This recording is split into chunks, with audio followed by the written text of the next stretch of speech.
thank you everybody for coming, and I'm sure that a few of us here have known me for a long, long time. And they, like I, am probably asking, hey, if you have a chance to introduce me to this town you were talking about, please let me be the first to greet you. I'm Tom, I ain't that guy. Truly, you are walking only with God.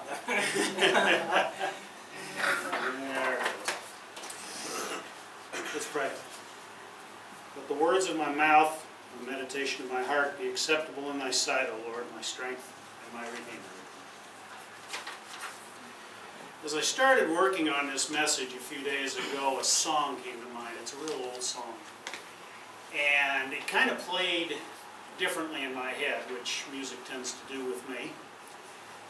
And as I listened to it, I said, yeah, that kind of carries the message forward. Now a snippet, just a snippet, of the lyrics to the song go like this. I've looked at love from both sides now, from give and take, and still somehow. It's love's illusions that I recall. I really don't know love at all. And I got to thinking about that into what Paul was telling us and teaching us in his letter. And I got to thinking, well, gee whiz, you know, there's a lot to that. A lot that we can take away from it. So let's dig in and see what we can learn. First, we have to know a little bit about Corinth. Okay? Corinth was a town, a big town. It was a capital of a province. It was located on the Peloponnesian side of the Isthmus of Corinth, and it had two harbors, not one but two. It makes it a very important place. In Bible times, when Paul got there were 400,000 people in Corinth. That's something we don't know. We don't hear that very often. We don't realize how big of a town this was.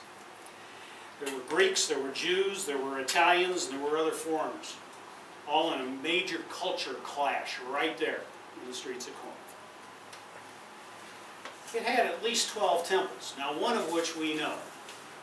The Temple of Aphrodite, everybody knows. And they even used prostitutes for their religious ceremonies. And then, of course, Syphilis, the god of healing, and Apollo, his temple is also located there. So this was a thriving little thoroughfare, and had a lot of reason for a lot of people to be there. It was also a center for unbridled immorality. The worship of Aphrodite fostered prostitution in the name of religion. At one time, 1,000 priestesses, prostitutes, served in the name of religion beneath the walls. So widely known did the immorality of Corinth become that the Greek verb to Corinthianize literally meant to practice sexual immorality. Few cities ever had or ever will have the kind of reputation that Corinth did in the old days. We're talking about one of the largest, most beautiful modern cities in that world. An inclusive place full of ethnic diversity. This is a place where cultures collided. A place full of people who never stayed very long, transient. A place of virtual vanity, where every imaginable sin and vice is not only indulged, but celebrated openly. A place where men were robbed of their purpose and where young women and teenagers were exploited for their sexuality. A place where the well-to-do came to squander their prosperity. A place where true religion is debased in the name of entertainment. We're talking about a city without limits, where all inhibitions are cast aside. A place unshackled by morality or God's laws. A place where people felt free. That's the city of Corinth that Paul walked into. It wasn't so 146 years before that. It was laid waste by the Romans. It was in rubble for 100 years. 46 years before the birth of Christ, Julius Caesar had it rebuilt, and it became a county seat, as it were, for Rome. But with that rebirth came the toll. To Corinthianize a person means to corrupt them, and so the city was corrupted. It was to take them beyond moral limits did. People went to Corinth to be Corinthianized. It was like a rite of passage, just like going to Vegas is now. What happens in Corinth stays in Corinth. Come, sin here. Come, indulge here. There was no greater insult that could be leveled toward a woman in those days than to call her a Corinthian. That's how bad this town is selling. Smack dab in the middle of all of that, Jesus Christ decides to plant a church and chooses Paul, Achaia, and Priscilla to do so. Now, in the midst of all that, is it any wonder that the church was in trouble? Was there any wonder that the church was fighting among itself and almost literally destroyed itself? I don't think so. You might ask how Paul was allowed to do this there.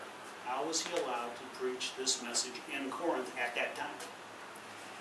The Jewish community was recognized by Rome and was protected as an established religion. Paul, and let's not forget this, was a Roman citizen. He was also protected. Now the Jewish folk, as was their custom, didn't really like this newfangled religion and decided they were going to try to do something about it. And so they dragged Paul up on charges before Gallio, the judge. Gallio saw right through that mess, said, I'm not going to hear the case. In effect, what that did was legitimize the Jews, legitimize Paul, and by accident legitimize the Christian faith's beginnings in Corinth. And you might wonder, well, how did Paul get there in the first place? Well, he had friends in low places. Chloe had friends. Chloe was a young lady that lived in Corinth. And those friends of hers relayed messages to Paul about the status of his church. He heard that there were quarrels and divisions. He heard that there were immoralities running rampant. And they heard that some members were taking their brothers to court, suing one another. And questions of marriage, questions of virgins, question of food sacrificed to idols, spiritual gifts, and much, much, much more. Now, the first thing that Paul did was rebuke the Corinthians. He correctly told them that this was being caused by jealousy and petty differences, and that this was tearing the church apart. They didn't listen, of course. So he had to go there in person, which he did. Now, against all of this, all of that background, now we know why Paul got there, we know what he was about to do, and he sat down and he penned the first of the 4 letters to the Corinthians. Did I say 4? There were 4, you know. 2 made it to the canon. The other 2 was lost to time and history and probably the Roman Catholic Church. Look at it this way because the fans matter. Paul had 3 things in mind when he wrote the first letter.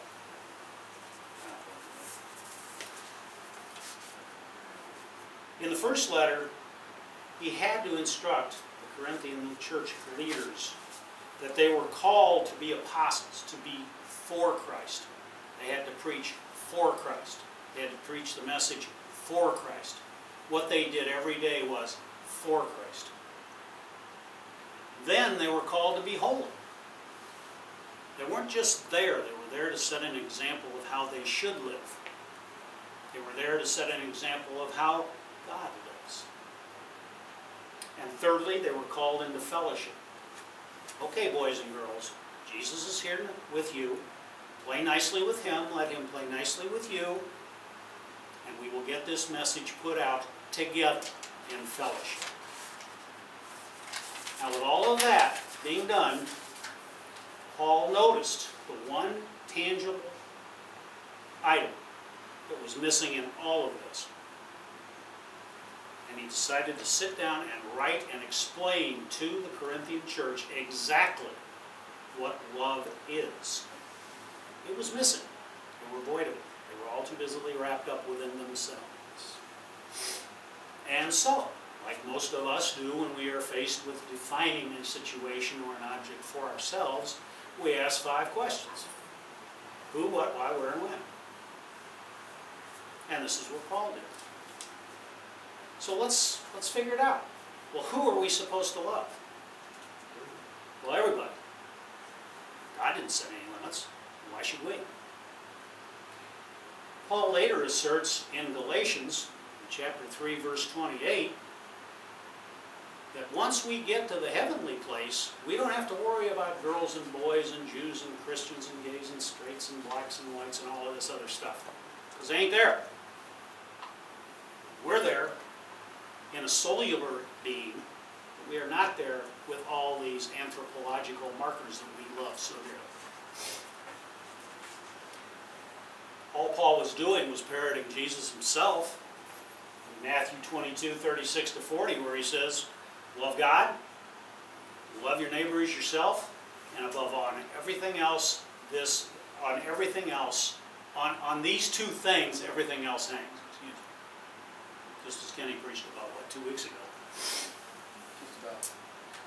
What is love? Well, Paul tells us that too. Love is patient. Love is kind. Love is not envious or boastful. Love is not arrogant. Love is not rude. Love does not insist on its own way. It's not irritable or resentful. It does not rejoice in wrongdoing, but rejoices in truth. It bears all things, hears all things, believes all things, hopes all things, and endures all things. Why? Why should we rely on love for our moral compass? Paul tells us the answer to that too. We know only in part. We drop our arrogance just long enough to understand that we don't have all the answers. It may become clear to us that we really don't even understand the questions. We know in part, we prophesy in part. But when the complete comes, when we have complete knowledge, all of that partial stuff will go away. When I was a child, I love this line. When I was a child, I spoke like a child, I thought like a child, I reasoned like a child. When I became an adult, well, I don't know, because I haven't become an adult yet. But when I do, I will put an end to childish ways. Still waiting. For now we see. That's what I was talking about. This Tom he was talking about. I don't know. For now we see in a mirror dimly, but then face to face. Now I know in part, but then I will know in full. So all of this being said, here sat the people in Corinth, and here sits the people in this room today with all of those other oddballs out there, and we're all still saying, I know everything, I know all the answers. How'd that work for us? Not well. And then, the last question is where? Where should we practice it? Well, everywhere. Okay? Take a listen to where all Paul preached this gospel of love. That's what I call it. He preached it in Jerusalem, Judea, Samaria, Nazareth, Damascus, Antioch, Syria, Cilicia, Taurus, Colossae, Athens, Ephesus, Corinth, Thessalonica, Philippi, Rome, and Galatia, and a few others. And that's pretty much the entire ancient world, right there in a nutshell. When is love appropriate? Well, Paul tells us that too. Good old Paul, he can be counted on to tell us a lot if we only listen. Paul tells us that love never ends. So if we start now, the when becomes forever. As for prophecies, they will pass away. As for rules and languages and peoples and societies, they will all pass away. Knowledge will become obsolete. All will cease to exist. But love will endure. Now, it would seem logical that by answering those 5 questions, we have a perfect working example of what love is and how to put it to use. So what's the problem? Well, the problem is that even with reasonably plain instructions, we as a species can't seem to get it. Oh, we see bits and pieces of it, and we wrestle with little fractured corners and circles and squares and everything else, trying to pinhole and peg-hole every little thing to make sure that we, quote, love, unquote, everybody. but we stumble and fumble about, and our knowledge is still incomplete. We still find reason, even today, believe it or not, we still find reason to discriminate, exclude, be prejudiced toward, or bigoted toward our fellow members of humankind. We have a little stash of anthropological markers, I can never say that word, in our little hip pockets, and we haul them out at will to make sure that I'm different than you, and therefore I'm better than you. Oh, we do it every day. We study, we read, we listen, we learn, and we still can't figure it out, and we honestly don't know why.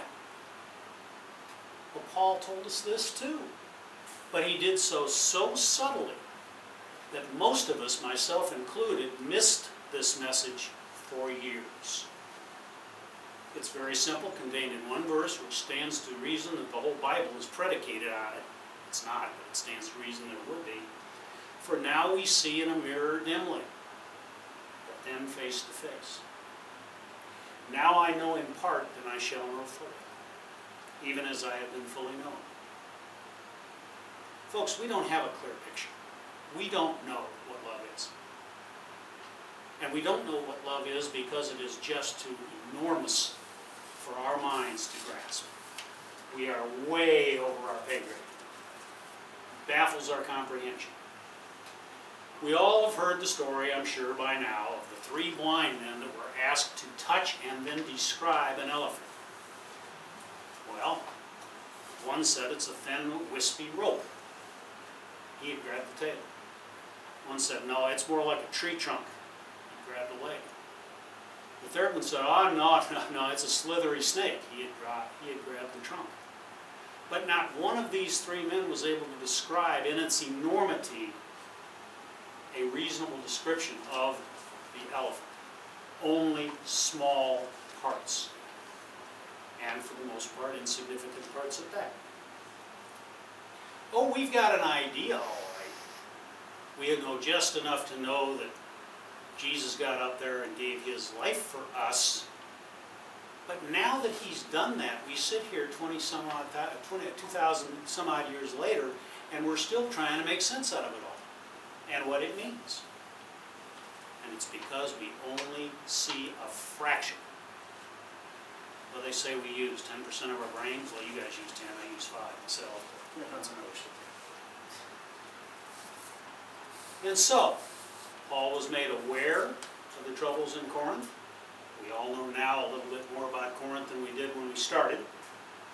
Paul wrote to the church to reestablish the mission and the message that had been set for that church to pass along. He went there, he studied, he learned, he watched, he taught, and he gave us a working description of what it is to love.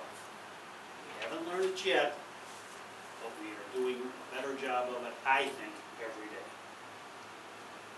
And with that, we must establish our faith in the Lord Jesus Christ to show us what he says, the way, the truth, and the light. It's our responsibility to listen in order to hear the message. And until we do, we really won't know love at all. Amen.